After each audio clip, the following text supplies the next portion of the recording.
கண்டா பயம் உண்டாவதே அது ஏன்? இப்படி ஒரு கேள்வியை ஒரு பெரியவர்கிட்ட கேட்டாங்க. அதுக்கு அவர் பதில் சொல்றாரு. மனிதனுடைய ஆதிகால வாழ்க்கையில தொற்றி கொண்ட பயம் இது இது வேரூன்றி இருக்குது, இன்னமும் போகல. 50,000 வருஷங்களுக்கு முன்னாடி மனுஷன் குகைகள்ல வாழ்ந்தான்.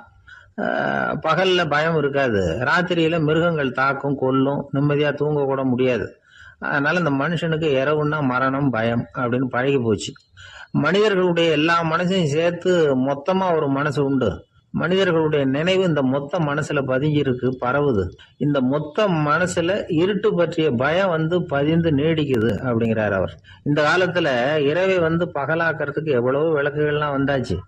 ராத்திரியிலேயும் மிருகங்கள் தாக்குங்கிற நிலைமை இல்லை. பாதுகாப்பான வீடுகள் விலங்குகளும் விலகி போயிட்டு, விலங்குகள்லாம் விலகி போயிட்டு, வீடுகளும் பாதுகாப்பா இருக்குது. சரி, இருந்தாலும் அந்த பழங்கால பயம் இருட்டு பயம் இன்னமும் மனுஷனை விட்டு போகல. இன்னொரு விஷயம் என்னன்னா, இருட்டுல இருந்து வெளிச்சத்துக்கு வராத மனிதர்கள் இன்னைக்கு அதிகம். ஒரு ஆளு ஆத்துக்கு மீன் பிடிக்கிறதுக்காக போனான், இன்னும் விடியல. அதுக்குள்ள வலையை எடுத்துட்டு கிளம்பி போயிட்டான். வெளிச்சம் வர்றதுக்கு முன்னாடியே போய் சேர்ந்துட்டான். விடிகிற வரைக்கும் என்ன பண்றது? சும்மா கரையிலேயே உட்காந்து காலாட்டிட்டு இருக்கிறான். காலில் ஏதோ ஒரு சின்ன மூட்டை தட்டுப்பட்டுது. இருட்டுல அது என்னன்னு சரியா தெரியல. மூட்டைக்குள்ள சின்ன சின்ன கல்லா நிறைஞ்சி இருக்குது. சும்மா பொழுது போகணுமேங்கிறதுக்காக இவன் அந்த மூட்டைக்குள்ள இருந்து ஒவ்வொரு கல்லா எடுத்து ஆத்துல வீசிக்கிட்டு இருக்கிறான். விடிகிற வரைக்கும் வேற வேலை இல்லைங்கிறதுனால எப்படி செஞ்சுக்கிட்டே உட்காந்துருக்கிறான். கிழக்க மெதுவா வெளிச்சம் தெரிய ஆரம்பிச்சுது. பொழுது விடியறதுக்கான அறிகுறி. இதுக்குள்ள அந்த மூட்டையில இருந்த எல்லா கல்லையும் எடுத்து வீசி எறிஞ்சுட்டான். கடைசியா ஒரே ஒரு கல் மட்டும்தான் கையில பாக்கி இருந்தது.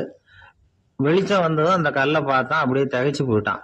அடடா, இது வரைக்கும் தெரியாம தப்பு பண்ணிட்டோமே அப்படின்னு நினைச்சான். ஏன் தெரியுமா? அவன் கையில இருந்தது வெறும் கல் இல்ல, விலை வசந்த ரத்தன கல். அது இருட்டுல என்னன்னு புரியாததுனால மூட்டையில இருந்த எல்லா ரத்தன கல்லையும் ஆத்துல வீசி எறிஞ்சிருக்கிறான். இப்போ அவனுக்கு அழுகையே வந்துடும் போல இருந்தது. வாழ்க்கையை வசதி ஆக்கிக்கிறதுக்கான வாய்ப்பு அவனுக்கு இருந்தது. இருந்தாலும் இருட்டுல அதை இழந்துட்டான். அந்த வகையில அவனுக்கு கொஞ்சம் அதிர்ஷ்டம் இருந்திருக்குது. அதாவது ஏதோ ஒரு வகையில இருந்திருக்குது. அதனாலதான் அந்த கடைசி கல்ல எரியறதுக்குள்ள வெளிச்சம் வந்துட்டுது. பல பேருக்கு அந்த அளவு கூட அதிர்ஷ்டம் வர்றது இல்லை. எல்லாத்தையும் வீசினதுக்கு அப்புறம் தான் வெளிச்சம் வரும். என்னன்னு விவரம் தெரியாமலே எழுந்திரிச்சு வந்துருவாங்க. வாழ்க்கைங்கிறது ஒரு பெரிய புதையல். அதை புரிஞ்சிக்காம மனுஷன் அதை வீசி எரிஞ்சுக்கிட்டு இருக்கான் அப்படிங்கிறது தான் பெரியவங்க கருத்து. சில பேருக்கு புரிஞ்சுக்கிற நேரம் வரும், அதுக்குள்ள வாழ்நாள்லாம் ஓடி போயிருக்கும். அதுக்கப்புறம் என்ன பண்றது? நம்மால் ஒருத்தன் கையில ஒரு சின்ன பையோட வந்துகிட்டு இருந்தான். பைய உள்ள ஏகப்பட்ட நகைகள், ரத்தன கல் எல்லாம் இருக்கு. வந்துகிட்டு இருந்தவன் திடீர்னு அந்த பைய அப்படியே ஒரு குளத்துல வீசி எறிஞ்சுட்டான். மகான்கள் தான் இப்படி பற்று இல்லாம இருப்பாங்க. என்னங்க இது, விலை மதிப்புள்ள அந்த பைய இப்படி குளத்துல வீசி எறிஞ்சுட்டீங்களே, இதுக்கு என்ன அர்த்தம் அப்படின்னு கேட்டார் அவன் கூட வந்தவர். அவன் மெதுவா இவர் காதோட காதா சொல்றான். ஒரு போலீஸ்காரர் பின்னாடி வந்துகிட்டு இருக்கிறார், அவர் போனதுக்கு அப்புறம் இதை எடுத்துக்குவேன் அப்படிங்கிறான்.